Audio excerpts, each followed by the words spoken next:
தந்தை மகன் தூயாவியின் பெயராலே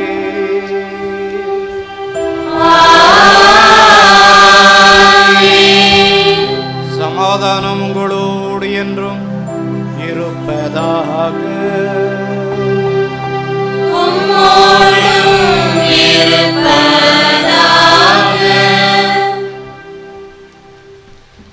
மேதகு வேலூர் சலேசிய நாயர் டாக்டர் ஆர் சவுந்தரராஜு பெரியநாயகம் அவர்கள் 1949ஆம் ஆண்டு ஜூன் மாதம் 6ஆம் தேதி திருவண்ணாமலையில் உள்ள கொலம்பலூரில் பிறந்தவர்.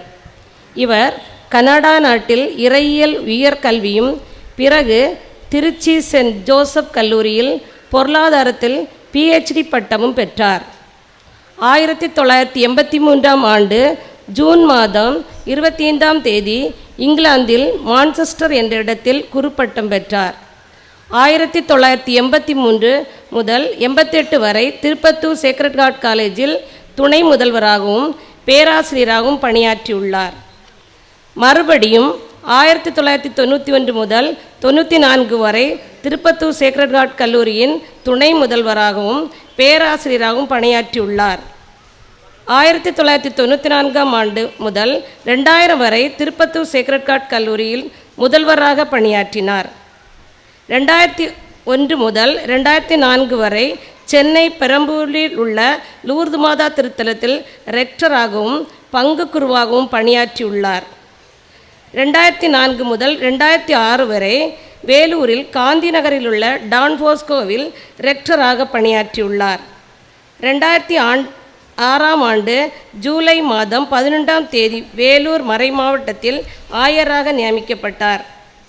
பிறகு அதே ஆண்டு ஆகஸ்ட் மாதம் 24ஆம் தேதி முதல் ஆயராக பணியாற்ற தொடங்கினார். இவர் தமிழ்நாட்டில் உள்ள காட்பாடியில் சலேசியன் சபை நடத்தும் ஆண்கள் இல்லத்தின் இயக்குநராக பணியாற்றி கல்வி பணியிலும் இறை பணியிலும் தொடர்ந்து பணியாற்றி நமது பங்கிற்கு 500வது ஆண்டு பிரகாச மாதாவின் திருத்தலத்தில் வந்து நம்ம திருப்பலியை நிறைவேற்ற வந்தமைக்கு எங்கள் பங்கு தந்தையும் மற்ற தந்தையர்களும் கன்னியர்களும் இறை மக்களாகிய நாங்களும் இறை குடும்பமாகிய அனைவரும் சேர்ந்து வருக வருக என்று வரவேற்கிறோம்.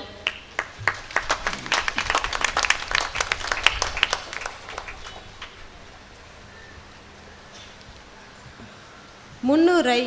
தூய பிரகாச மாதாவின் அன்பு பக்தர்களே, இதோ நம் ஆலயத்தின் 500ஆம் ஆண்டு பெருவிழாவில் நாம் 5ஆம் நாள் விழாவை சிறப்பிக்க வந்திருக்கும் நம்முடைய வேலூர் மறை மாவட்ட ஆயர் மேதகு சவுந்தரராஜ் அவர்களையும் வந்திருக்கும் அருள்பணியாளர்களையும் அருள் சகோதரர்களையும் மற்றும் அனைத்து இறை மக்களையும் அன்போடு வரவேற்கின்றோம்.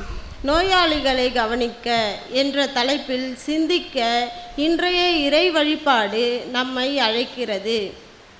இன்றைய மனித இனம் சந்திக்கும் மிகப்பெரிய பிரச்சனை நோய். இதுவரை இல்லாத அளவுக்கு மனித இனம் புதிய புதிய நோய்களினால் தாக்கப்பட்டு அழிந்து கொண்டு வருகின்றது. நோய்களின் தாக்கத்தின் போது மனிதன் பிறருடைய உதவியை உடனிருப்பை நாடுகிறான். ஆண்டவர் இயேசுவின் இறையாட்சி பணிகளில் மிகவும் முக்கியமான ஒன்றாக இருந்தது நோயாளிகளை சந்தித்து அவர்களை குணமாக்குவது.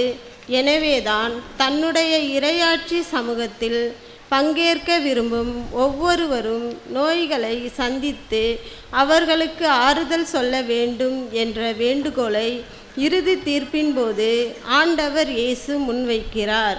இதோ நம்முடைய பிரகாச மாதா ஆலயத்தின் 500ஆம் ஆண்டு பெருவிழாவில் நாமும் நோயாளிகளை சந்தித்து அவர்களுக்கு ஆறுதல் சொல்ல இவ்விழா நமக்கு கற்பிக்கிறது.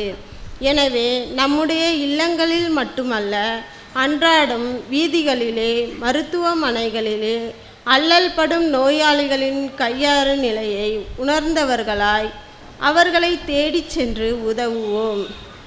மெய்யாகவே அவர்கள் நம் பிணிகளை தாங்கிக் கொண்டார் என்ற இறைவாக்கினர் எசாயாவின் வார்த்தைக்கு இணங்க நாமும் நம் ஆண்டவர் இயேசு என்னும் மெசியாவை போல நோயினால் வாடும் நம்முடைய சகோதர சகோதரிகளோடு உடனிருந்து அவர்களின் வேதனையை தணிப்போம்.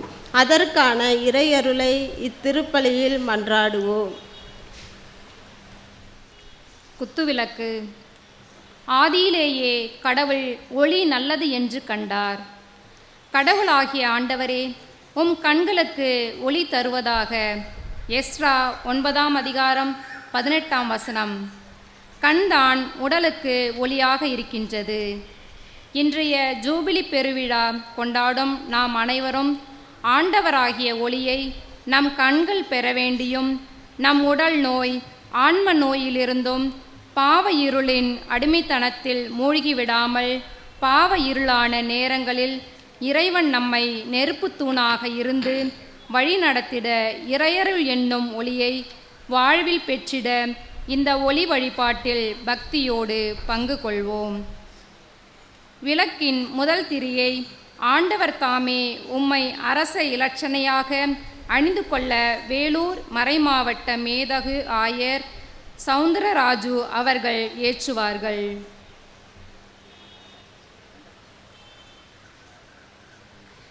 இரண்டாம் திரியை வலுவூட்டுகிறவரின் துணை கொண்டு எதையும் செய்ய ஆற்றல் பெற்ற நம் பங்கு தந்தை அருள் திரு பீட்டர் தும்மா அவர்கள் ஏற்றுவார்கள். மூன்றாம் திரியை ஏற்றுபவர் மாதரசி அவர்கள்.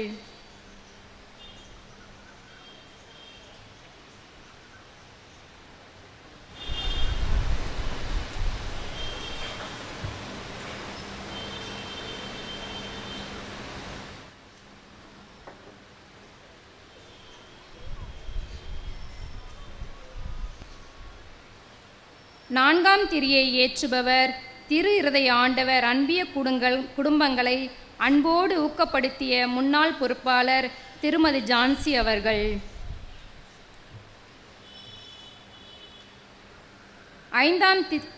ஐந்தாம் திரியை ஏற்றுபவர் புனித ஜோசப் அன்பிய குடும்பங்களை அன்போடு ஊக்கப்படுத்தும் திருமதி விஜி சாமுவேல் அவர்கள்.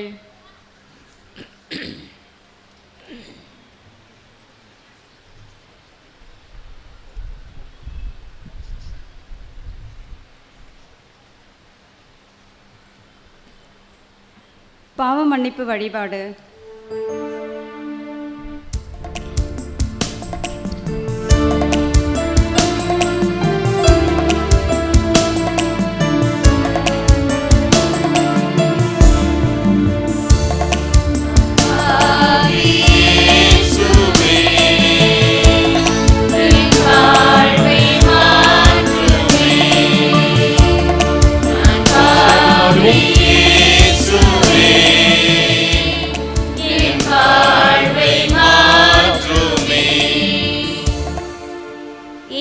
கண்கள். இயேசுவே, எங்களுடைய கண்களால் பாவ சார்பான படங்களை காட்சிகளை பார்த்திருக்கின்றோம். அந்த நேரங்களுக்காக மனம் வருந்தி மன்னிப்பை மன்றாடுகிறோம். இனிமேல் எங்களுடைய கண்கள் உம்முடைய கண்களாக மாறவும் உம்மையே பார்க்க வரம் தாரும். இடம் சேர்ந்து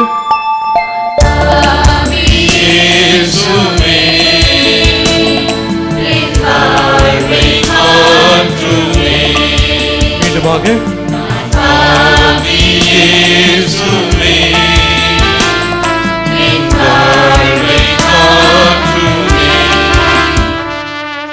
இயேசுவின் வாய். இயேசுவே, எங்களுடைய இந்த வாயால் பிறரை பற்றி இல்லாதது பொல்லாததெல்லாம் பேசி அவருடைய வாழ்க்கையை நாசமாக்கியிருக்கின்றோம். அந்த நேரங்களுக்காக மனமருந்தி மன்னிப்பை மன்றாடுகிறோம். இனிமேல் எங்களுடைய வாய் உம்முடைய வாயாக மாறவும் எங்கள் பேச்சு உரையாடல் பிறரை வாழ்விக்க வரம் தாரும்.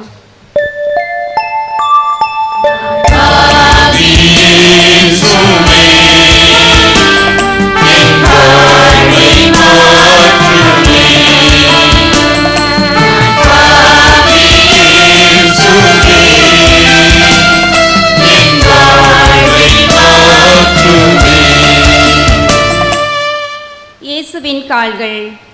இயேசுவே, எங்களுடைய கால்களை தீய வழியில் செல்ல பாவ காரியங்களை நிறைவேற்ற பயன்படுத்தி இருக்கின்றோம். அந்த நேரங்களுக்காக மனம் வருந்தி மன்னிப்பை மன்றாடுகிறோம். இனிமேல் எங்களுடைய கால்கள் உம்முடைய கால்கள் போல் மாறவும், நல்ல வழியில் நடக்க, நன்மையானதை செய்ய வரம் தாரும்.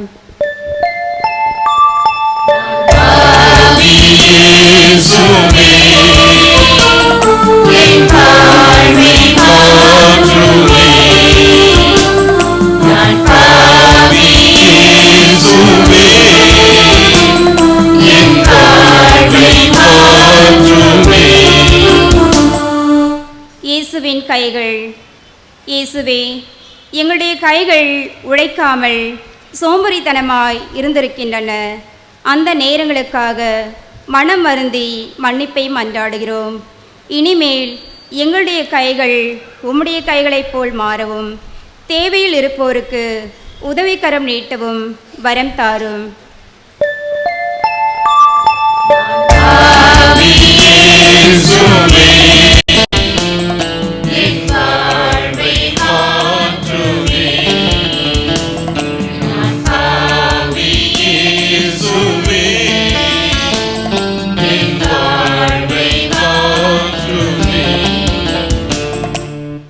இயேசுவின் இதயம்.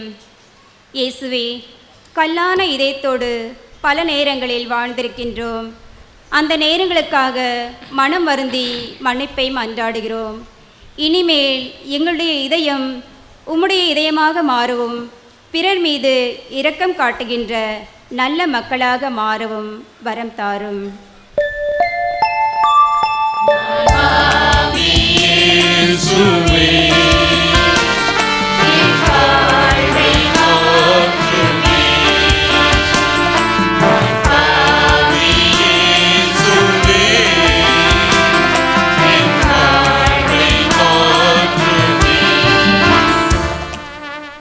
வானோர் கீதத்தை மகிழ்ச்சியோடு பாடுவோம்.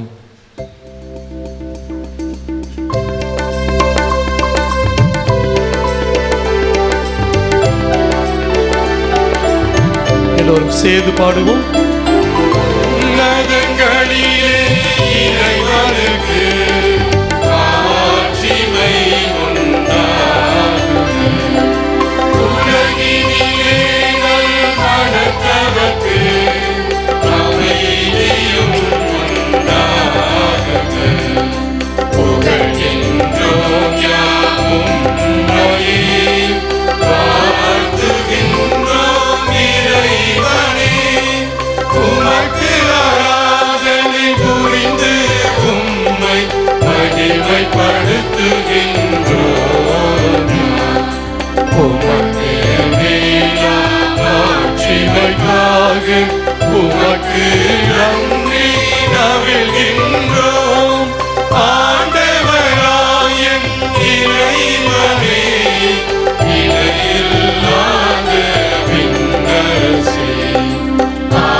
மன்றாடுவோமாக.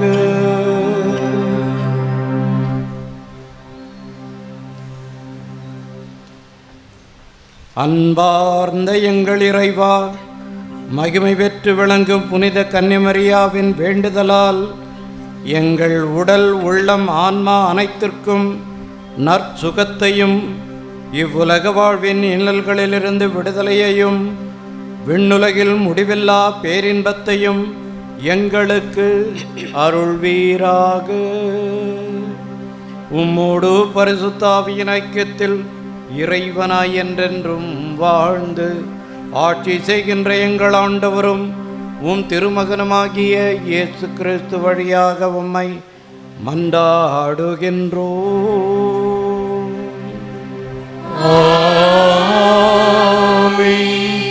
அனைவரும் அமர்ந்து இறை வார்த்தைக்கு செவிமடுப்போம். முதல் வாசகம்.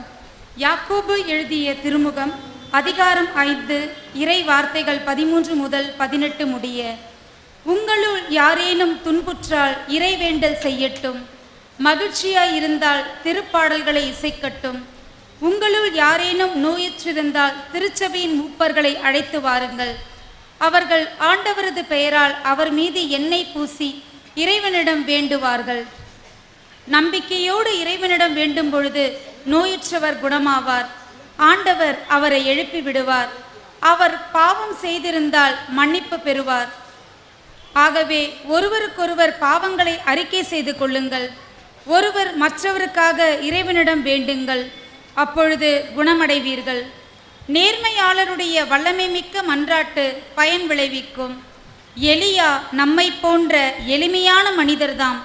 அவர் மழை பெய்யக்கூடாது என்று உருக்கமாக இறைவனிடம் வேண்டினார். 3 ஆண்டு 6 மாதம் மழையில்லாது போயிற்று. மீண்டும் அவர் இறைவனிடம் வேண்டினார். வானம் பொழிந்தது, நிலம் விளைந்தது. இது ஆண்டவர் வழங்கும் அருள்வாக்கு. இறைவா உமக்கு நன்றி.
லூக்காவுக்கு எழுதிய நற்செய்தியிலிருந்து வாசகம்.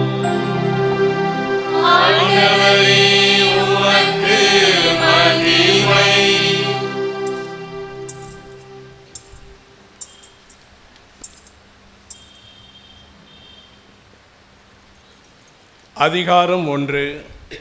இறை வசனங்கள் 29 34 வரை. அக்காலத்தில் அவர்கள் தொழுகை கூடத்தை விட்டு வெளியே வந்து யாக்கோபு, யோவானுடன் சீமோன், ஆந்திரேயா ஆகியோரின் வீட்டுக்குள் சென்றார்கள். சீமோனுடைய மாமியார் காய்ச்சலாய் கிடந்தார். உடனே அவர்கள் அதை பற்றி இயேசுவிடம் சொன்னார்கள். இயேசு அவர் அருகில் சென்று கையை பிடித்து அவரை தூக்கினார். காய்ச்சல் அவரை விட்டு நீங்கிற்று. அவர் அவர்களுக்கு பணிவிடை செய்தார். மாலை வேளையில் கதிரவன் மறையும் நேரத்தில் நோயாளர்கள், பேய் பிடித்தவர்கள் அனைவரையும் மக்கள் அவரிடம் கொண்டு வந்தார்கள். நகர் முழுவதும் வீட்டு வாயில் முன் கூடியிருந்தது. பல்வேறு பிணிகளால் வருந்திய பலரை அவர் குணப்படுத்தினார். பல பேய்களையும் ஓட்டினார். அந்த பேய்கள் அவரை அறிந்திருந்ததால் அவற்றை அவர் பேச விடவில்லை. இது கிறிஸ்துவின் நற்செய்தி.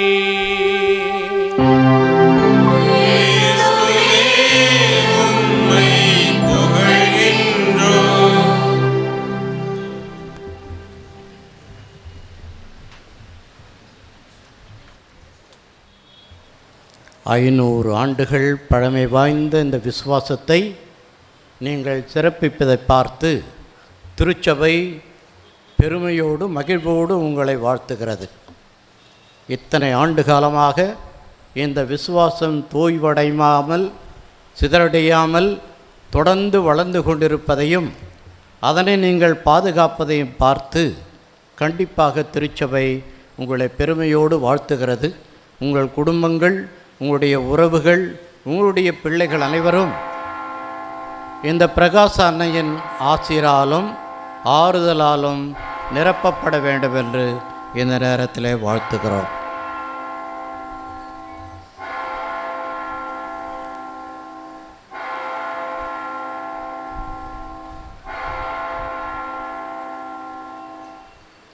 மணி அடிச்சே அந்த ஆசீர்வாதம் சொல்ல எடுத்து நினைக்கிறேன்.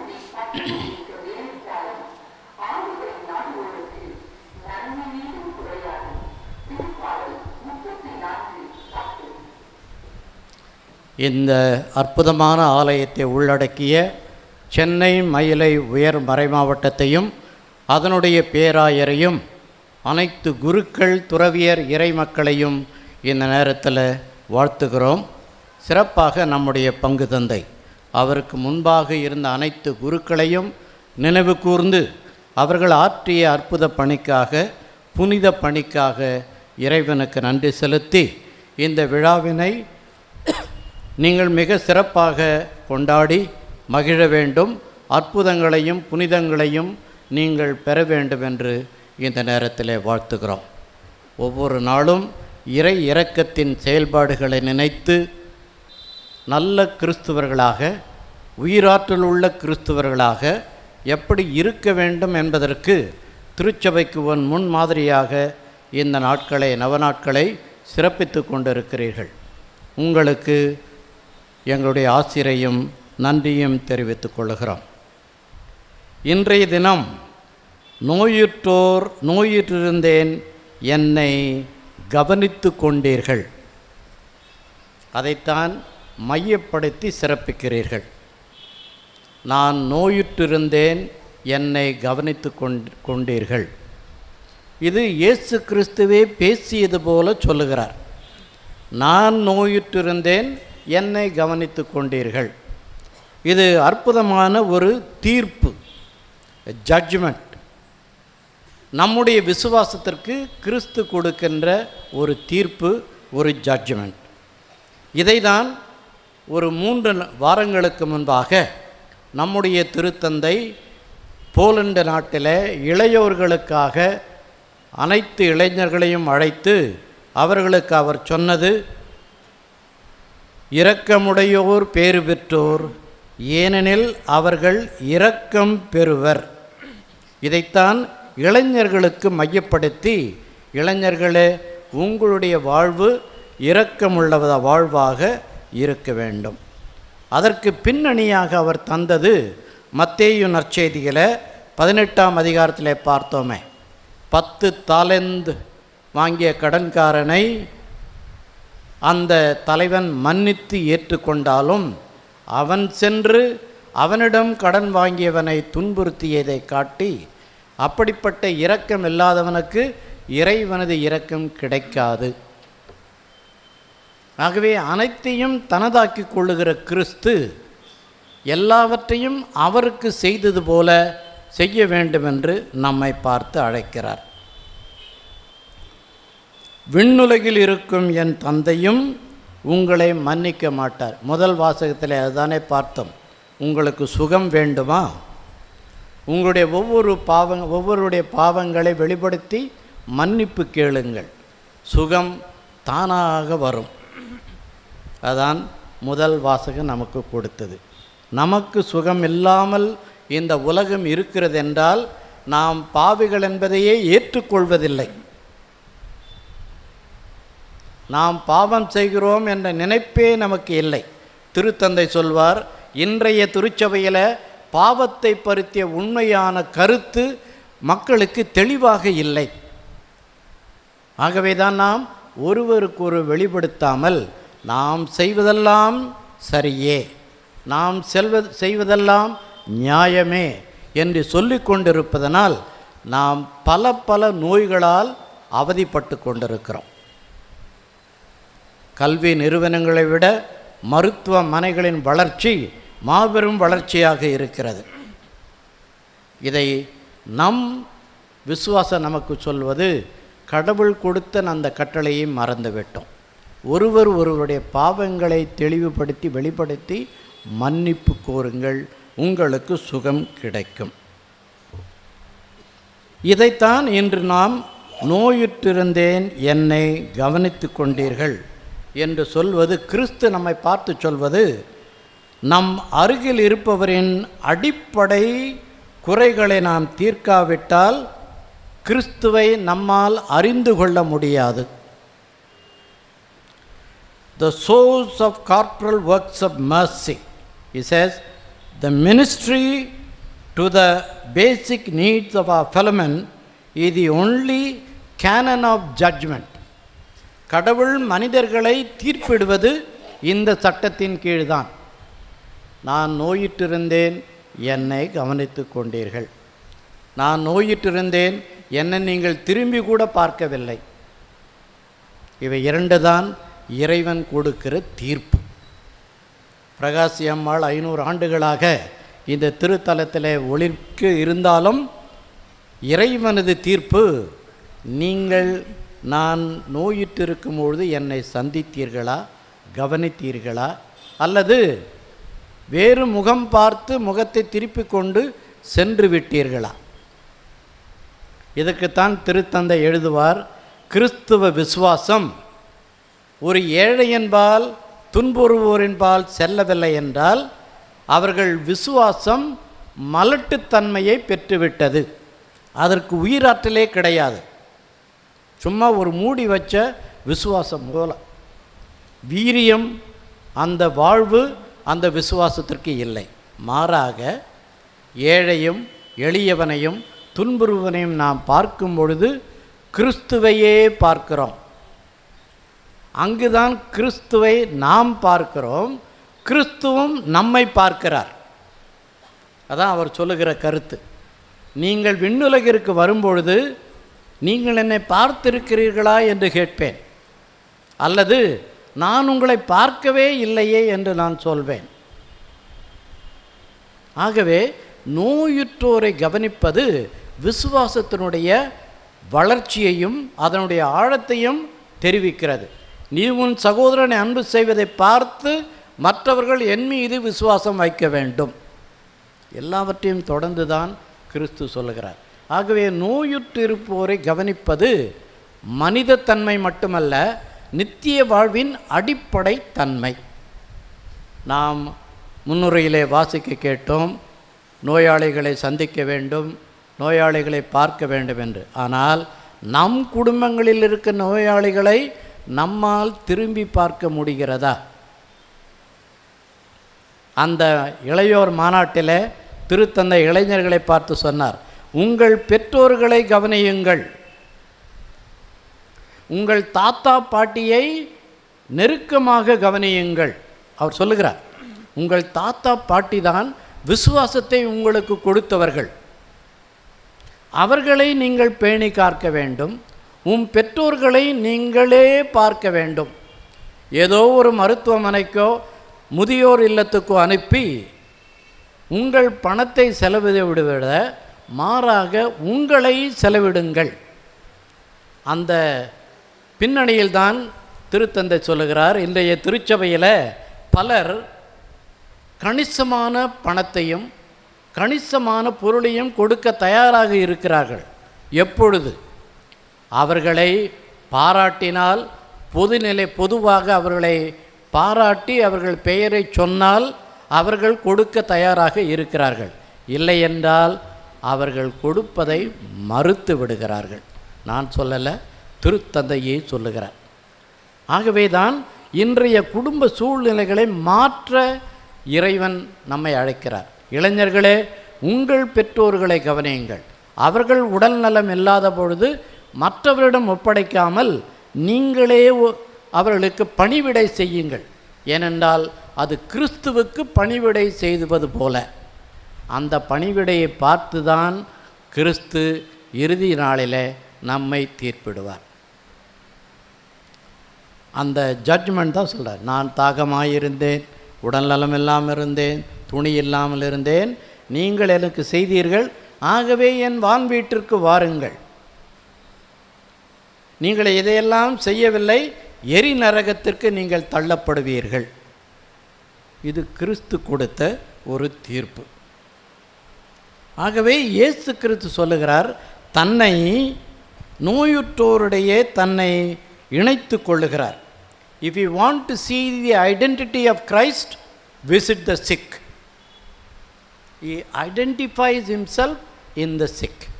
ஆகவே தான் இந்திய மண்ணிற்கு முதலாக சுகத்தையும் மருத்துவத்தையும் கொண்டு வந்தது நமது விசுவாசம். ஆயிரக்கணக்கான மருத்துவமனைகளில் நம்முடைய சகோதரிகளும் நம்முடைய இறைமக்களும் அற்புதமான பணிகளை செய்து கொண்டு வந்தார்கள். அது இந்த உலக புகழ்ச்சிக்கோ இந்த உலகின் கொடுக்கின்ற மதிப்புக்கோ அல்லாமல் கிறிஸ்துவுக்கு பணிவிடை செய்வது போல நாம் செய்தோம். அதனால்தான் இந்த இந்தியா அதை எதிர்க்கிறது. நாம் பணத்திற்காக மட்டும் செய்திருந்தால் இந்திய அரசு நமக்கு எதிராக பேசாது. மாறாக நாம் செய்வதெல்லாம் கிறிஸ்துவுக்கு செய்கிறோம் என்பதனால்தான் இன்றைய அரசு கூட நம் பணிகளை ஏற்றுக்கொள்ளாமல் அவைகளெல்லாம் வெறுத்து தள்ளிவிட்டு நம்மை இந்திய பூமியிலிருந்து வெளியே அனுப்பக்கூட தயாராக இருக்கிறது இன்று அரசு. ஏனென்றால் கிறிஸ்து அதைத்தான் செய்தார்கள். அன்றைய யூதர்கள், அன்றைய குருக்கள், அன்றைய அறிஞர்கள் கிறிஸ்துவை இந்த உலகை விட்டு வெளியே அனுப்ப வேண்டும், இஸ்ரேல் நாட்டை விட்டு அவனை துரத்த வேண்டும். ஆகவேதான் அவரை சிலுவையில் அறைந்தார்கள், பழி சுமத்தினார்கள். அவனை ஒன்றுமில்லாதவன், பைத்தியக்காரன் என்று கூட அந்த மக்கள் சொல்ல தயங்கவில்லை. இவன் தன்னையே கடவுளாக அறிவித்து கொள்ளுகிறான் என்ற பழியை சுமத்தி சுகம் அளிக்கின்ற அந்த ஆண்டவனையே சிலுவையில் அறைந்து கொள்ளுகிறார்கள்.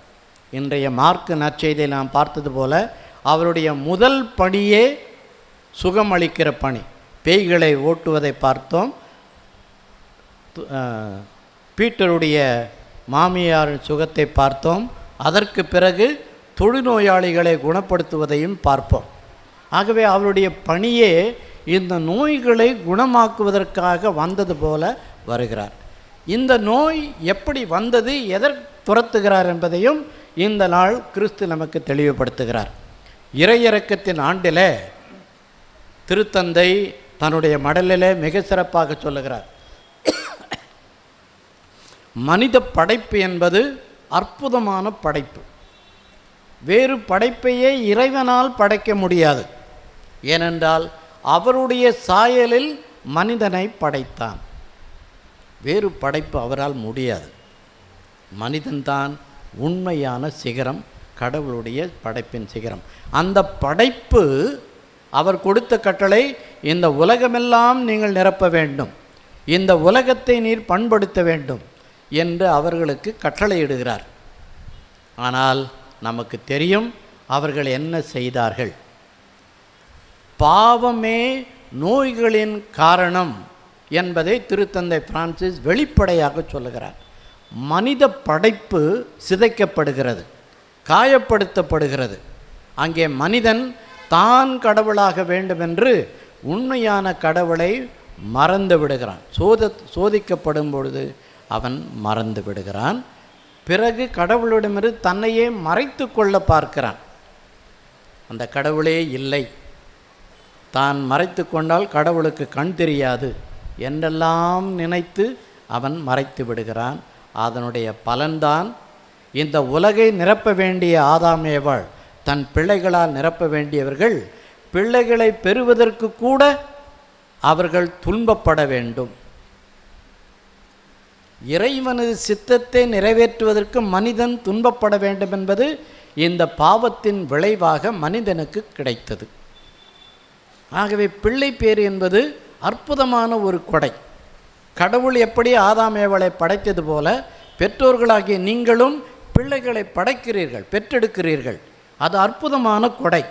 ஆனால் இந்த பாவத்தின் விளைவாக அந்த கொடையை பெற்றெடுவதற்கு கூட எவ்வளவு துன்பங்கள் நீங்கள் அனுபவிக்க வேண்டும். இதுதான் இந்த பாவத்தின் விளைவு. அந்த விளைவை தூய்மையாக்குவதற்குத்தான் கிறிஸ்துவே மனிதனாக பிறந்து அவர் கொடுத்த கட்டளை, நோயாளிகளை சந்தியுங்கள்.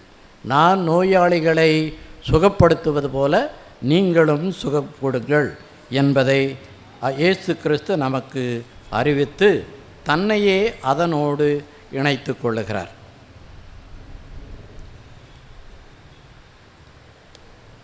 இன்றைய நோயாளிகளையும் மருத்துவத்தையும் பற்றி பேசும்பொழுது இரண்டு விதமாக பேசுகிறார்கள். இன்றைய மனிதன் பலவித நோய்களால் ஆட்கொள்ளப்பட்டு அவதிப்பட்டு கொண்டிருக்கிறான்.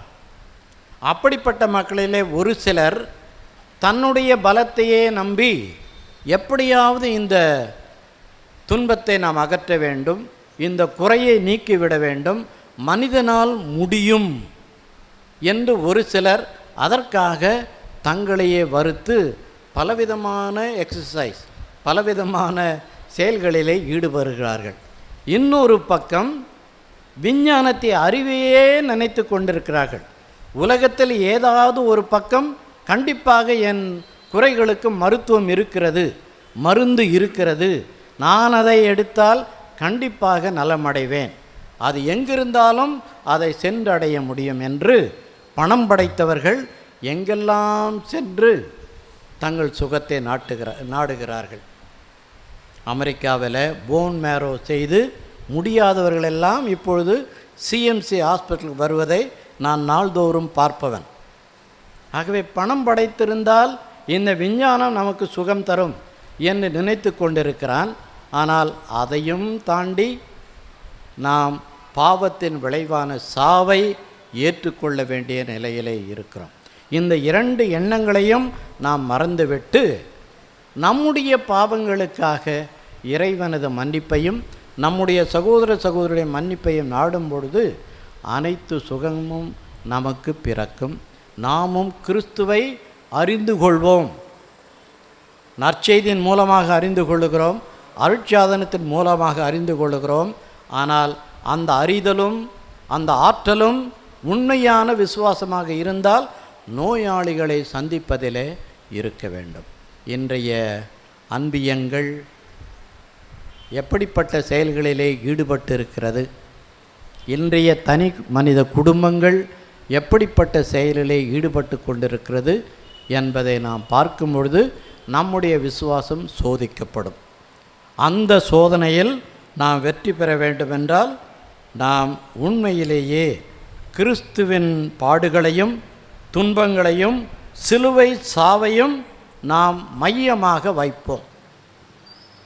நம்முடைய துன்பங்களுக்கிடையே, நம்முடைய நோய்களுக்கிடையே கிறிஸ்துவின் பாடுகளையும் துன்பங்களையும் சிலுவை சாவையும் மையப்படுத்தி அதன் மூலமாக மீட்பை பெறுவோம். நம்முடைய துன்பங்களும் நோய்களும் நமக்கு மீட்பை பெற்று தருகிற சாதனங்கள் என்பதும் நிச்சயமாக கிறிஸ்து அறிவித்தது. அவருடைய ஆணிகள் நம் பாவங்களை கழுவுகிறதென்றால் நம்முடைய காயங்களும் கண்டிப்பாக நமக்கு மீட்பை பெற்றுத்தரும். இறைவன் கொடுக்கிற அற்புதமான ஒரு கொடை. எவ்வளவு தூரம் மனிதன் செல்லலாம் என்பதை நாம் நமது பேராலயத்தில் பேசும்பொழுது சொன்னேன். யோபு நூலிலே பார்த்தோமே, துன்பங்களெல்லாம் வருகிறது. அப்பொழுது அந்த யோபு எப்படி நொந்து கொள்ளுகிறார்? என் பிள்ளைகளுக்கு நான் எதிரியாக மாறிவிட்டேன், என் பிள்ளைகளுக்கு நான் எதிரியாக மாறிவிட்டேன், என் மனைவிக்கு நான் நாற்றமாக மாறிவிட்டேன். எவ்வளோ அற்புதமாக அந்த நூல் சொல்லுகிறது. மனிதன் உண்மையிலேயே அன்பு செய்வது தன் மனைவியும் தன் பிள்ளைகளையும் நெருக்கமாக அன்பு செய்பவன். அவனுக்கு நேர்ந்தது தந்தையானவர் அவருடைய பிள்ளைகளுக்கு எதிராளியாகிறார், அருவருப்பாக மாறுகிறார், தன்னுடைய மனைவிக்கு நாற்றம் அடிப்பவனாக மாறுகிறான். இதுதான் பாவம் நமக்கு செய்கிற மிகப்பெரிய காயம். இதிலிருந்து விடுபடுவதற்கு ஒருவரை ஒருவர் மன்னியுங்கள், ஒருவர் மீது இரக்கமுள்ளவராயிருங்கள். அந்த இரக்கமே நம்மை உண்மையான விடுதலை வாழ்வுக்கும் நித்திய வாழ்வுக்கும் அழைத்து செல்லும். அதுதான் சொல்லுகிறார், என்னை நீங்கள் சந்தித்தீர்கள், என்னை கவனித்து கொண்டீர்கள், நித்திய வாழ்வுக்கு வாருங்கள். என்னை கவனிக்கவில்லை, நித்திய எரிநெருப்புக்கு போங்கள் என்றுதான் இறைவனது தீர்ப்பு இருப்பதை நாம் பார்க்கிறோம். அதற்குத்தான் கடவுள் மடமையானதை தேர்ந்தெடுத்து ஞானிகளுக்கு வழிகாட்டியாக கொடுக்கிறார் என்று பவுலடிகளார் கொரிந்தியர் நூலில் முதல் கொரிந்தியருக்கு மடலில் முதல் அதிகாரம் 27ஆம் வசனத்திலே சொல்லுகிறார். கடவுள் ஞானிகளை வெட்கப்படுத்த மடமையென உலகம் கருதுவற்றை தேர்ந்து கொண்டார். நம்முடைய புனிதர்களுடைய வாழ்க்கையை அலசி பாருங்களேன். ஏன் நம்முடைய இந்திய புனிதர் அல்ஃபோன்சா வாழ்க்கை என்ன செய்தாங்க? தன்னுடைய துன்பத்தையெல்லாம் ஏற்றுக்கொண்டார்கள். அவர்களால் ஒன்றுமே செய்ய முடியாது. மனித பார்வையில் அவர்கள் ஒரு வெஜிடபிள், எதுவுமே செய்ய முடியாதவர்கள்.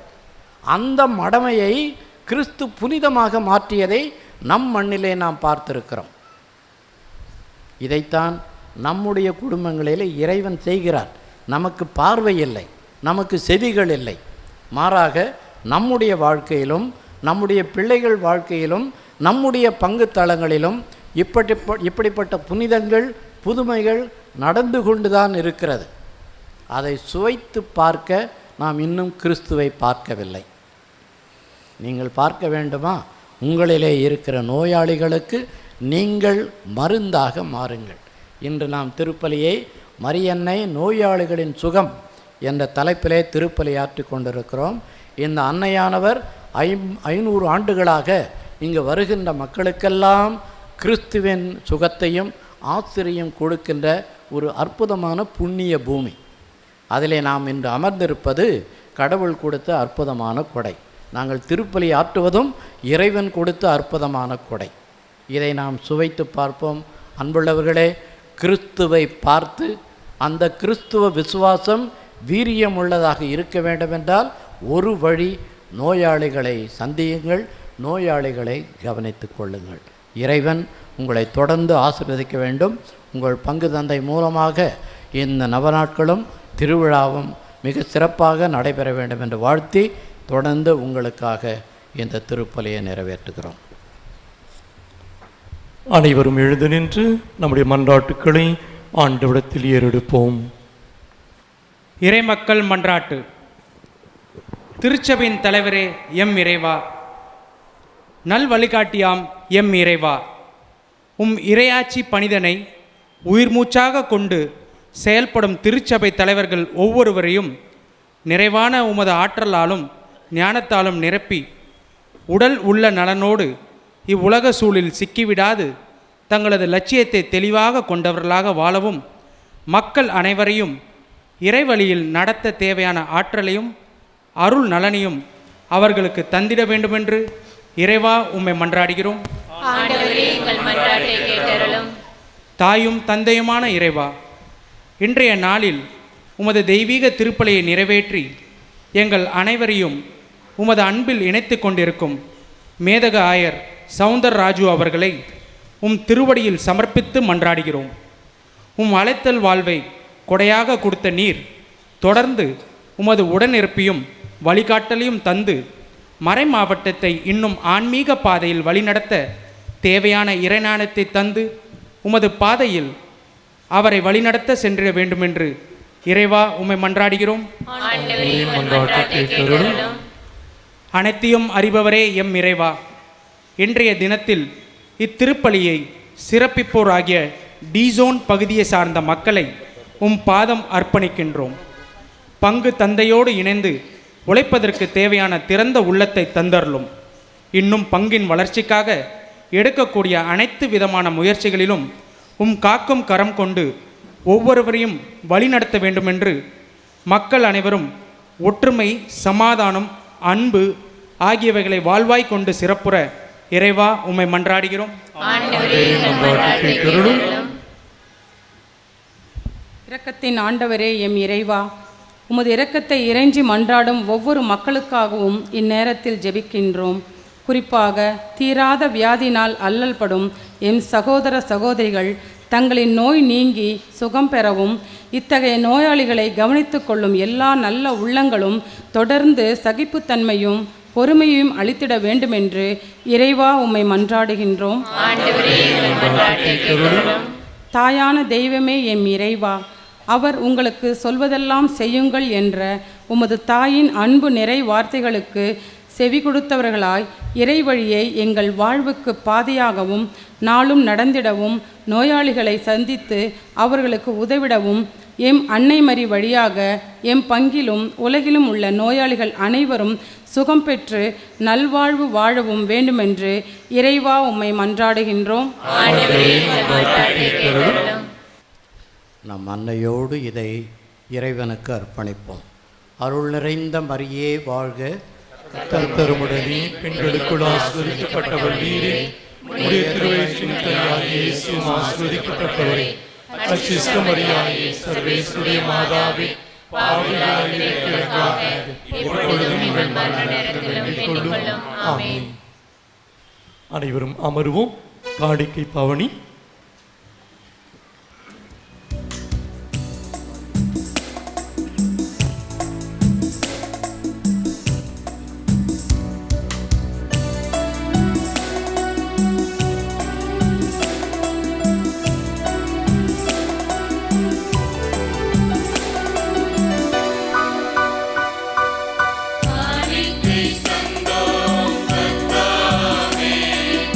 ஏற்றுக்கொள் எம்மை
சகோதர சகோதரிகளே, நாம் அனைவரும் ஒப்பு கொடுக்கும் இத்திருப்பலி எல்லாம் வல்ல தந்தையாகிய இறைவனுக்கு ஏற்றதாகபடி ஜெபியுங்கள்.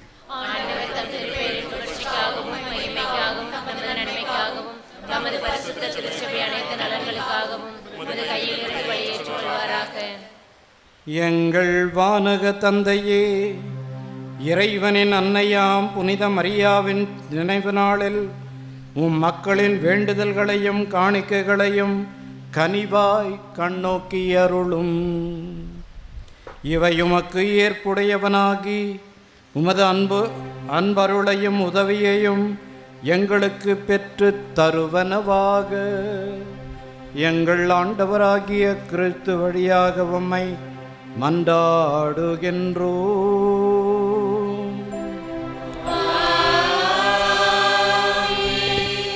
ஆண்டவர் உங்களோடு இருப்பாராக.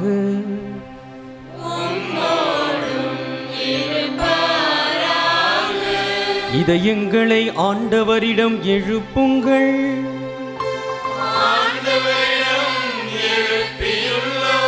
நம் இறைவனாகிய ஆண்டவருக்கு நன்றி கூறுவோம்.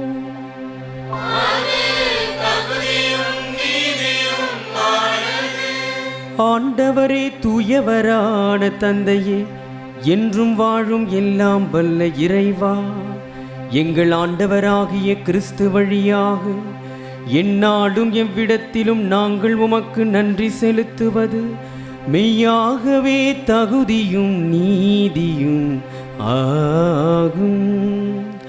எங்கள் கடமையும் மீட்புக்குரிய செயலுமாகும்.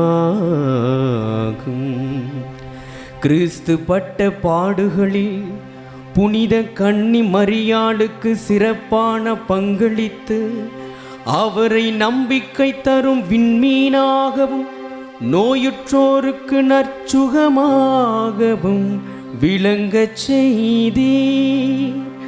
நாங்கள் பட வேண்டிய வேதனைகளை எங்கள் மீது வைத்த அன்பினால் தம்மேல் சுமந்து கொண்டு எங்கள் வலுவின்மையை ஏற்றுக்கொண்ட கிறிஸ்துவை முழு உள்ளத்தோடு பின்பற்றி உமது திருவுளத்தை முழுமையாக ஏற்றுக்கொள்வதற்கு சிறந்த ஓர் எடுத்துக்காட்டாக மரியாள் திகழ்கின்றார்.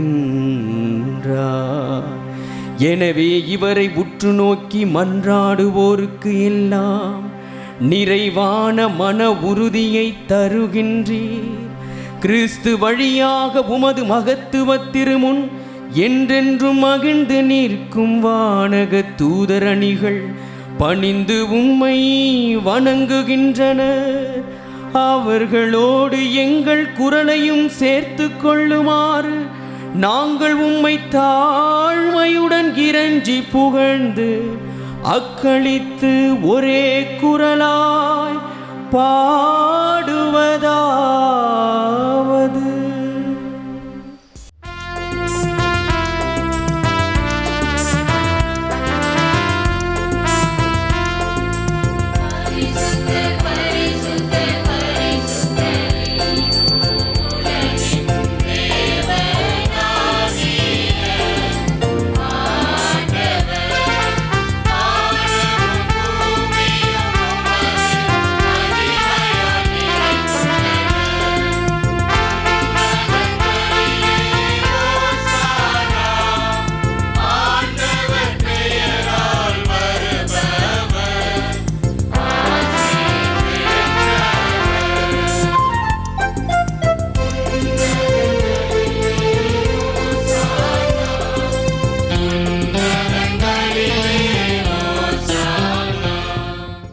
வானக தந்தையே, நீர் மெய்யாகவே தூயவர், புனிதத்திற்கெல்லாம் ஊற்று. ஆகவே உம்முடைய தூய ஆவியை பொழிந்து இக்காணிக்கைகளை புனிதப்படுத்த வேண்டுமென உம்மை மன்றாடுகிறோம்.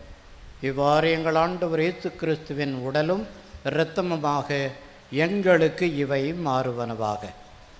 அவர் பாடுபட மனமுவந்து தம்மை கையளித்த போது அப்பத்தை எடுத்து உமக்கு நன்றி செலுத்தி அதை பிட்டு தம் சீடருக்கு அளித்து கூறியதாவது: அனைவரும் இதை வாங்கி உண்ணுங்கள், ஏனெனில் இது உங்களுக்காக கையளிக்கப்படும் என் உடல்.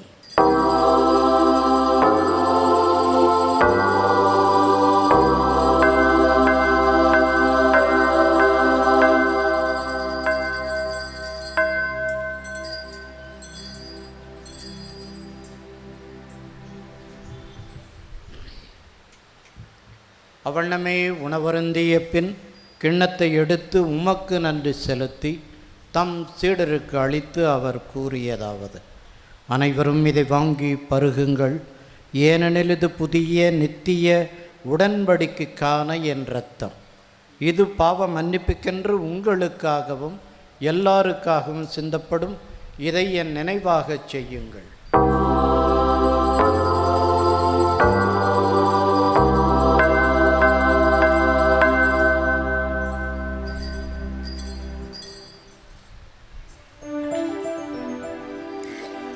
இது விசுவாசத்தின் மறைபொருள்.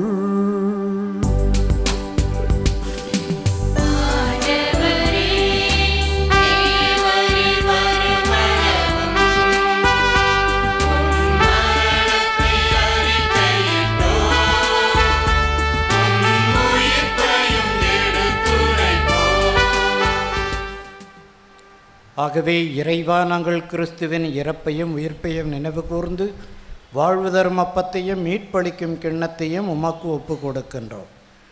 திருமணன்று ஊழியம் புரிய தகுந்தவர்களை எங்களை ஏற்றுக்கொண்டீர். எனவே உமக்கு நன்றி செலுத்துகின்றோம். மேலும் கிறிஸ்துவின் உடலிலும் இரத்தத்திலும் பங்கு கொள்ளும் எங்களை தூய ஆவி ஒன்று சேர்க்க வேண்டுமென உம்மை தாழ்மையுடன் மன்றாடுகிறோம். இறைவா, உலகெங்கும் பரவியிருக்கும் ஒரு திருச்சபையை சிறப்பாக எங்கள் திருத்தந்தை பிரான்சிஸ், எங்கள் பேராயர் ஜார்ஜ் அந்தோனிசாமி மற்றும் இந்த திருப்பலியை சிறப்பித்து கொண்டிருக்கும் ஆயர் சவுந்தரராஜன், ஏனைய ஆயர்கள், திருப்பணியாளர்கள், துறவியர், பொதுநிலையினர் ஆகிய அனைவரையும் நினைவு கூர்ந்தருளும். எங்கள் அனைவரையும் அன்பின் நிறைவை அடையச் செய்தருளும். இந்த திருத்தலத்திலே பணிபுரிந்து இறந்த குருக்கள், இந்த திருத்தலத்திலே பங்கு மக்களாக இருந்து இறந்தவர்கள் அனைவரையும் நாங்கள் இந்த நேரத்தில் நினைவு கூர்வோம். இவர்கள் திருமுழுக்கின் வழியாகும் திருமகனுடைய சாவில் அவரோடு ஒன்றாய் இணைக்கப்பட்டது போல் உயிர்ப்பிலும் அவரை போல் இருக்கச் செய்தருளும். மேலும் உயிர்த்தெழும் நம்பிக்கையுடன் இறந்து போன எங்கள் சகோதர சகோதரிகளையும் இறந்தோர் அனைவரையும் நினைவு கூர்ந்து ஒளிமிக்கவும் திருமணம் ஏற்றுக்கொள்ளும். எங்கள் அனைவர் மீதும் இரக்கமாயிரும். இறைவனின் கன்னித்தாயான மாட்சிமிக்க மரியாள், அவருடைய கணவரான புனித சூசையப்பர், புனித அப்போஸ்தலர்கள், இவ்வுலகில் உமக்கு உகந்தவர்களாயிருந்த புனிதர்கள் மற்றும் புனிதர்கள் அனைவருடனும் நாங்கள் நிலையான வாழ்வில் தோழமை கொண்டு திருமகன் இயேசு கிறிஸ்து வழியாக உம்மை புகழ்ந்தேத்தும் வரமருள உம்மை மன்றாடுகிறோம்.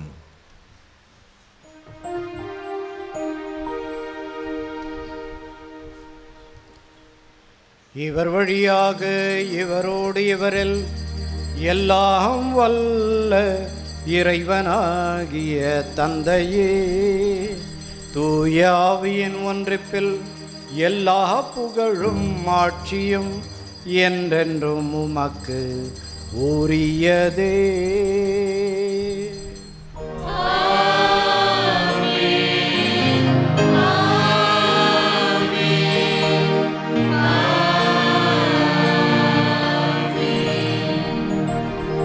மீட்பரின் கட்டளையால் கற்பிக்கப்பட்டு தெய்வ படிப்பினையால் பயிற்சி பெற்ற நாம் துணிந்து பாடுவோம்.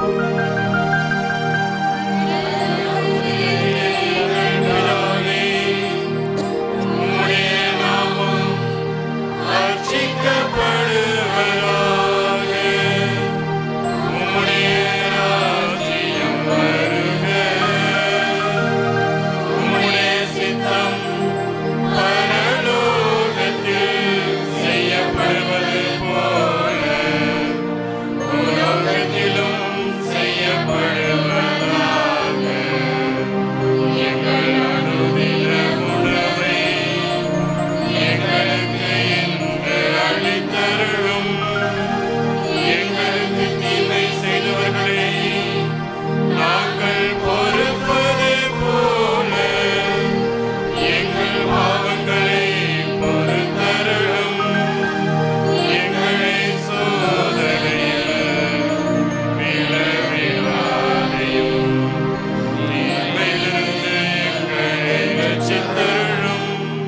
ஆண்டவரே, தீமை அனைத்திலிருந்தும் எங்களை விடுவித்து எங்கள் வாழ்நாளில் அமைதியை கனிவுடன் அருள உம்மை மன்றாடுகின்றோம்.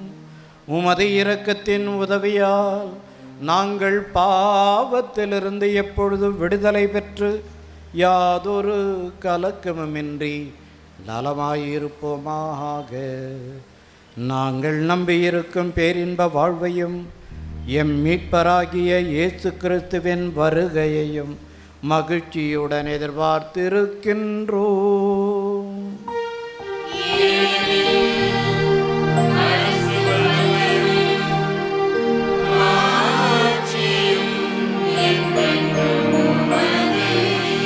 ஆண்டவராகிய இயேசு கிறிஸ்துவே, அமைதியை உங்களுக்கு விட்டு செல்கிறேன், என் அமைதியையே உங்களுக்கு அளிக்கிறேன் என்று அப்போஸ்தலர்களுக்கு மொழிந்தீரே. எங்கள் பாவங்களை பாராமல் உமது திருச்சபையின் விசுவாசத்தையே கண்ணோக்கி அதற்கு அமைதியும் ஒற்றுமையும் அளித்தருள திருவுளம் கொள்வீராக. என்றென்றும் வாழ்ந்து ஆட்சி செய்கின்றவர் நீரே.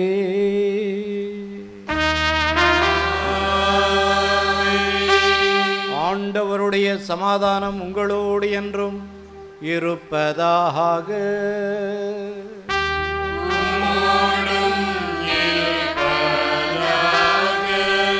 ஒருவருக்கொருவர் சமாதானத்தை அறிவித்து மகிழ்வோம்.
இதோ இறைவனின் செம்மறி, இதோ உலகின் பாவங்களை போக்குகின்றவர்.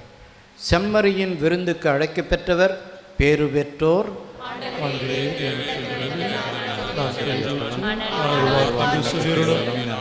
ஆன்மா குணமடையும். இப்பொழுது திருவிருந்து அளிக்கின்ற நேரம். நீங்கள் இருக்கின்ற இடங்களே இருங்கள். அருட்தந்தையர்களும் தியாக்கோன்மார்களும் வந்து இதோ திருவுடலை நம்மோடு பகிர்ந்து கொள்வார்கள்.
நம்முடைய உள்ளத்தில் எழுந்திருக்கின்ற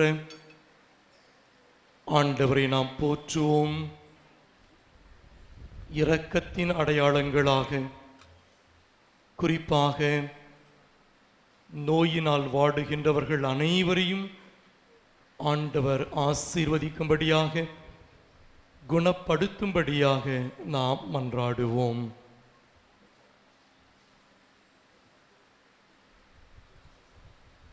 நமக்கும் தெரிந்தோ தெரியாமலோ பல வியாதிகள் இருக்கலாம். அவற்றையும் ஆண்டவர் தொடும்படியாக நானே குணப்படுத்துகின்ற தேவன் என்று இதோ விடுதலை பயணம் 26:15 கடவுள் தன்னை வெளிப்படுத்துகின்றார்.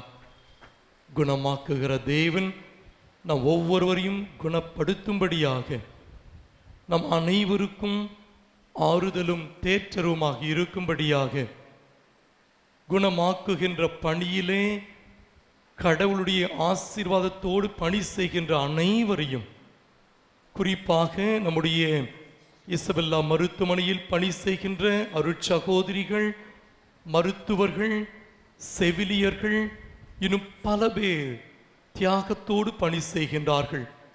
இரவு பகலென்று பாராது பணி செய்கின்றார்கள்.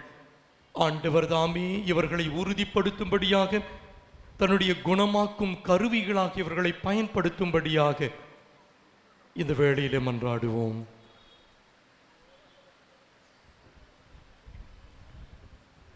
இப்பொழுது இறுதி ஆசீர் நடைபெறும். அது முடிந்த பிறகு நாம் அனைவரும் இங்கே இருப்போம். சிறிய கலை நிகழ்ச்சி நடைபெறும். மிக குறுகிய ஒரு கலை நிகழ்ச்சி நடைபெறும். நம்முடைய ஆயரையும் வந்திருக்கின்ற குருக்களையும் நாம் கௌரவப்படுத்துவோம். அனைவரும் இதில் கலந்து கொள்ளும்படியாக கேட்டுக்கொள்கின்றோம். அனைவரும் இப்பொழுது எழுந்து நின்று இறை ஆசிரை நாம் பெற்றுக்கொள்வோம்.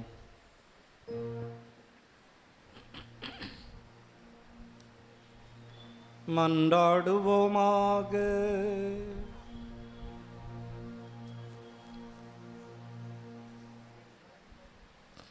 எங்கள் அன்பு தந்தையே, புனித கன்னிமரியாவை அமைதியின் அரசியாக, இரக்கம் மிகுந்த இறைவா, இயேசுவின் அன்னையாம் புனித கன்னிமரியாவை அன்புடன் இன்று நினைவு கூறும் நாங்கள் உம்மரே மகனின் திரு உடலையும் இரத்தத்தையும் நலமளிக்கும் அருட்சாதனமாக உட்கொண்டுள்ளோம். இவ்வுலகிலும் மறு உலகிலும் எங்களுக்கு தேவையான வரங்களை இந்த அருட்சாதனம் அளிக்க வேண்டுமென்று எங்கள் ஆண்டவராகிய கிறிஸ்து வழியாக உம்மை மன்றாடுகின்றோ.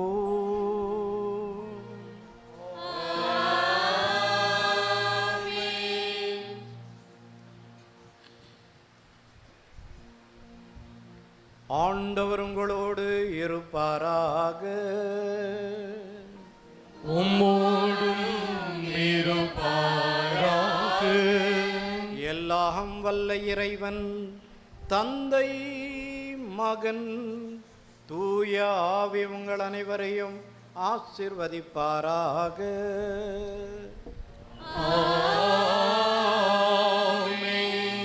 சென்று வாருங்கள், திருப்பலி நிறைவேறிற்று. இறைவா உமக்கு நன்றி.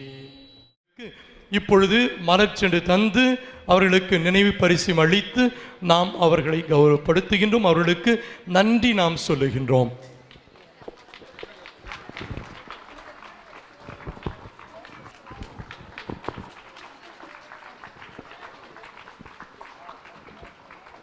இப்பொழுது பல அருட்தந்தையர்கள் நம்முடைய அழைப்பை ஏற்று வந்திருக்கின்றார்கள். நம்முடைய ஆயருடைய செயலர் அவர்கள் அருட்தந்தைக்கு நம்முடைய இதோ நினைவு பரிசையும் நம்முடைய ஆயர் அவர்கள் அனைத்து குருக்களுக்கும் நினைவு பரிசை வழங்குவார்கள்.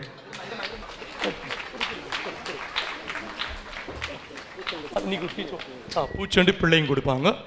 ஆயர் அவர்கள் நினைவு பரிசை நம்ம அருட்தந்தையர்களுக்கு, அருட்தந்தை டாமி நம் மத்தியிலே நம்முடைய பங்கில் எப்பொழுதும் நமக்கு முக மலர்ச்சியோடு உதவி செய்கிற அருட்தந்தை, நம் வாழ்வு இதோ முதன்மை ஆசிரியராக அற்புதமாக பணி செய்கின்ற தந்தைக்கு நம்முடைய வாழ்த்துக்கள். இத்தாலி நாட்டில் அசிசி நகரில் வாழ்ந்து கொண்டிருக்கின்ற அருட்தந்தை மெல்கியோர் இல்லையா, நம்முடைய திரு லியோ அவருடைய தம்பி அவர்கள் இந்த விழாவிற்காக வந்திருக்கின்றார்கள். அசிசி நகரில் பிரான்ஸ் அசிசி அந்த ஊரில் இருக்கிறாங்க, இத்தாலியில். ஸோ அந்த அருமையான குருவையும் நம்முடைய ஆயர் அவர்கள் இதோ கௌரவப்படுத்துகின்றார்கள். ஃபாதர் ஜிஜே ஆண்டனி சுவாமி அவர் நாளைக்கு தான் சிறப்பு விருந்தினாளர் அவர். பட் இன்றைய தினம் நம்முடைய ஆயர் வழியாக இதோ அவர்களுக்கு நம்முடைய கௌரவப்படுத்திய நிகழ்ச்சி நாம் செய்கின்றோம். ஃபாதர் எட்வர்ட் நம்மோடு நம் வாழ்வு பத்திரிகையிலே உதவி செய்கின்றவர். அருள் தந்தைக்கு நம்முடைய நன்றிகள். ஃபாதர் பிரான்சிஸ் வட இந்தியாவிலிருந்து வந்திருக்கிறாங்க, வாரணாசி டைசஸிலிருந்து. அவரோடு சேர்ந்து வட இந்தியாவில் ஒரு ஸ்பெஷல் இது இருக்கிறது. அவர்கள் இந்துக்களாக மற்ற மதத்தை சார்ந்தவர்கள், ஆனால் கிறிஸ்து பக்தாஸ் அப்படின்னு சொல்லிட்டு ஒரு 15 பேர் வந்து இருக்கிறார்கள் தினம். அவர்கள் கைத்தட்டலாம் நம்ம கிறிஸ்து பக்தாஸ் இல்லையா. அவர்களுக்கு we really extend our sincere appreciation, welcome to all these people. So Father Francis அவரோடு வந்து இருக்கிறார்கள், அவர்களை நாம் வாழ்த்துகின்றோம். ஃபாதர் விக்டர் அவர்களுக்கும் நம்முடைய பாராட்டுதலுக்கு நன்றிகள். நம் வாழ்விலே அவர்களும் பணி செய்கின்றார்கள். ஸோ நம்முடைய தந்தையர்கள் அனைவருக்கும் நம்முடைய பாராட்டுதல்கள், நன்றிகள். நம்மோடு சில கலை நிகழ்ச்சியிலும் கலந்து கொள்வார்கள், அனைவருக்கும் நன்றி. இப்பொழுது நாம் இன்றைய தினம் குறிப்பாக நம்முடைய ஏழை மக்களுக்கு மருத்துவ செலவிற்காக நாம் உதவி செய்கின்றோம். 21 பேருக்கு நாம் இன்று உதவி செய்கின்றோம். நம்முடைய ஆயர் அவர்கள் இந்த மக்களுக்கு பணத்தை அவர்களுக்கு என்வலப்பாக தருவார்கள். வா ப்ளீஸ் கம் ஆண்டவரே, வாங்க. பயனாளிகள் கொஞ்சம் வாங்க பார்க்கலாம்.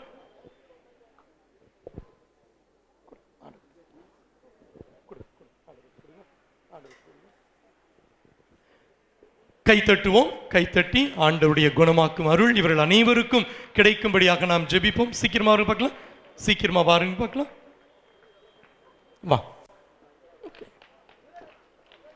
Very good.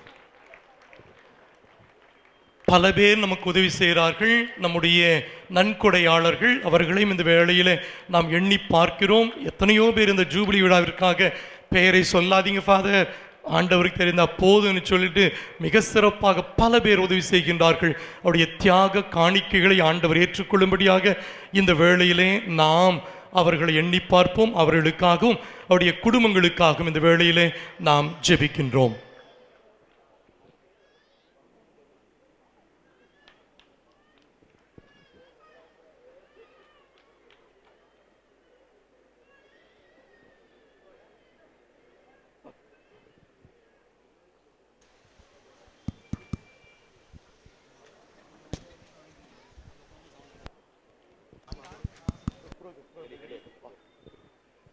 நமது ஆயருக்கு நம்முடைய நன்றிகளை உரித்தாக்கிக் கொள்கின்றோம்.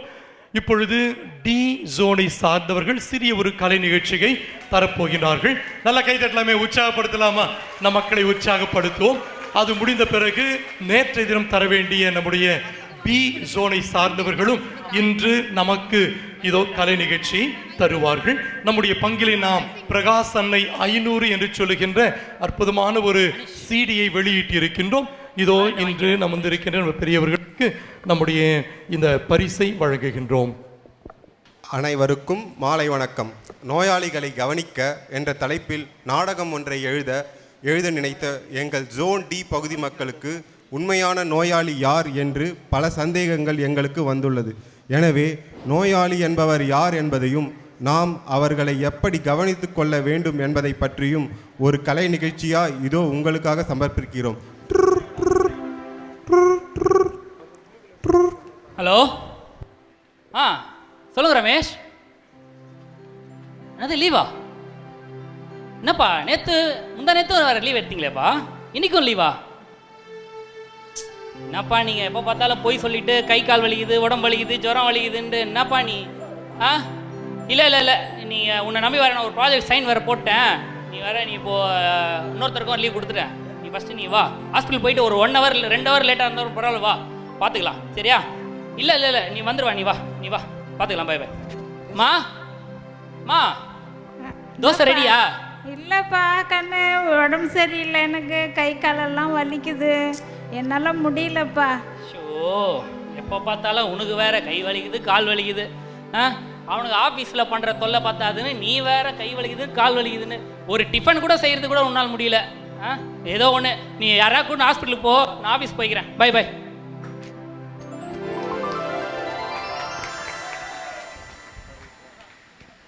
தாமஸ் அண்ணா.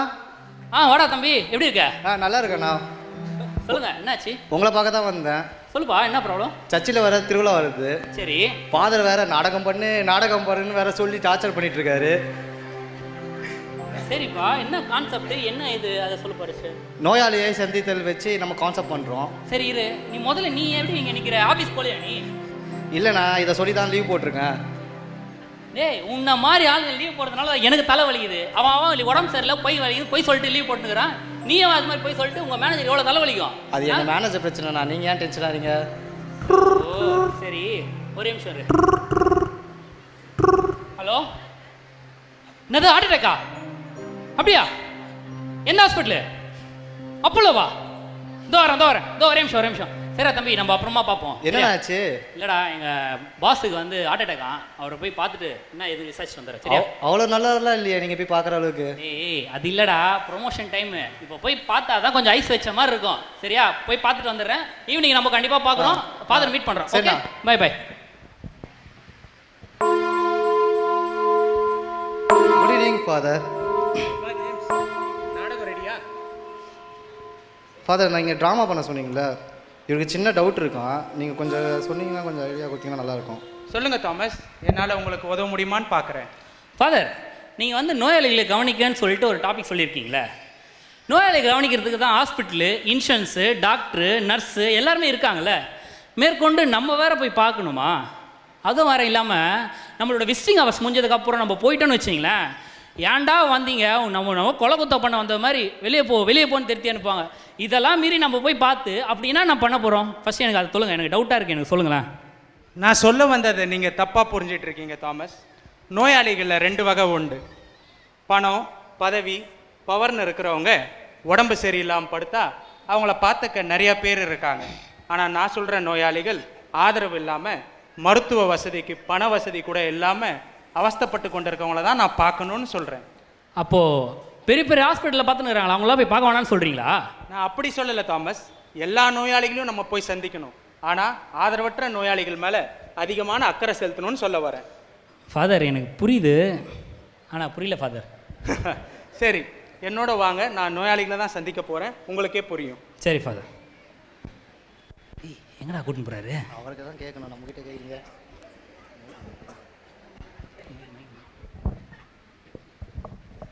எப்படி இருக்கப்பா? யாரு? நான் சர்ச் ஃபாதர் வந்திருக்கேன். சர்ச் ஃபாதர் ஐயா, எனக்கு ரொம்ப இரும்பலாக இருக்கு, ரொம்ப முடியல. இப்போ நீங்கள் வந்து பார்த்தது எனக்கு ரொம்ப சந்தோஷமாக இருக்குது. ரொம்ப பாவமாகறாரு. யார் அது? கவலைப்படாத தம்பி, ஆண்டவர் இயேசுநாதரிடம் நீ நல்லா ஜெபி, உன் நோய் நொடிகள்லாம் நீங்கும். அதே போல் எங்களோட பிரகாச மாதா லஸ் திருத்தலத்தில் நாங்கள் 500வது வருட ஜூபிலி கொண்டாடி கொண்டு இருக்கோம். அங்கே வந்து அன்னையின் ஆசீர்வாதத்தையும் அவங்க பரிந்துரையும் நீ ஆடி நீ ஜெபிச்சின்னா உனக்கு நலன்கள் நிறையா கிடைக்கும். ரொம்ப நன்றி ஐயா, நான் கண்டிப்பாக வருவேன். சந்தோஷம்ப்பா. டேய், அடுத்தது எங்கடா போகிறாரு? அடுத்த பேசுன்றான், வாங்க. எப்படி இருக்கீங்கம்மா? உடம்பு வலி, கை காலெல்லாம் வீக்கம், ஒன்றும் முடியல ஃபாதர் எனக்கு. கவலைப்படாதீங்கம்மா, ஆண்டவர் இயேசுநாதரிடம் நம்பிக்கை கொண்டு ஜெபிங்க, உங்கள் நோய் நொடியெல்லாம் நீங்கி போகும். அதே போல் எங்களோட பிரகாச மாதா லஸ் திருத்தலத்தில் நாங்கள் 500வது வருட ஜூபிலி கொண்டாடி கொண்டு இருக்கோம். அங்கே வந்து அன்னையின் ஆசீர்வாதத்தையும் அவங்க பரிந்துரையும் நாடி நீங்கள் ஜெபிச்சிங்கன்னா உங்களுக்கு நலன்கள் நிறையா கிடைக்கும். நன்றி ஃபாதர். கண்டிப்பாக வாங்கம்மா. ஃபாதர், இவ்வளோ பேர் இருக்காங்களா? என்னோட கண்ணோட்டத்தில் வந்து எல்லாருமே பொய் சொல்லிட்டு உடம்பு சரியில்லை, கை வலிக்குதுன்னு சொல்லிட்டு பாகுபலி படமோ கபாலி படமோ பார்க்க போயிருக்காங்க ஃபாதர். அந்த ஒரு கண்ணோட்டத்தில் மட்டும் தான் ஃபாதர் நான் எல்லாருமே நோயாளிகள்லாம் தப்பு பண்ணுறாங்க, பொய் சொல்கிறாங்கன்னு நினச்சிட்டு இருக்கேன் ஃபாதர். ஆனால் இப்போலாம் இவங்க கஷ்டத்தெல்லாம் பார்க்கும்போது என் மனசு ரொம்ப கஷ்டமாக இருக்குது ஃபாதர். எங்கள் அம்மா கூட உடம்பு சரியில்லைன்னு சொன்னாங்க. முதல்ல அவங்கள போய் ஹாஸ்பிட்டலுக்கு கூட்டின்னு போயிட்டு உங்களுக்கு முதல்ல ஸ்கிரிப்டை நான் ரெடி பண்ணி கொடுத்துட்றேன் ஃபாதர். சந்தோஷம்ப்பா. மருத்துவமனையில் இருக்கிறவங்க மட்டும் நோயாளிகள் இல்லை, ஆதரவற்ற அனாதை இல்லங்களிலும் சாலை ஓரங்களிலும் தவித்து கொண்டிருக்கிற நோயாளிகள் பல பேர் இன்னும் நம்ம உதவிக்காக காத்து கொண்டிருக்காங்க. இனியாவது அவர்களுக்கு உதவுவோம். நன்றி ஃபாதர்.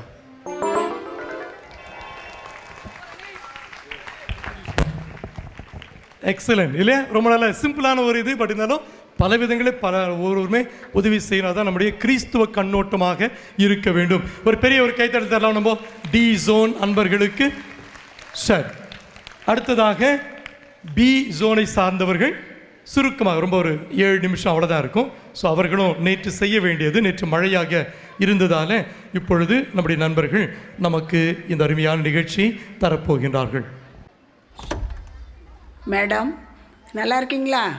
நல்லா இருக்கேம்மா, வாங்க வாங்க. பிள்ளைங்கெல்லாம் எப்படி இருக்காங்க? பிள்ளைங்கெல்லாம் நல்லா இருக்காங்கம்மா, உள்ள வாங்கம்மா. பிள்ளைங்களா யார் வந்திருக்காங்க பாருங்க, வாங்க வாங்க.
ராஜு இங்கே வாப்பா.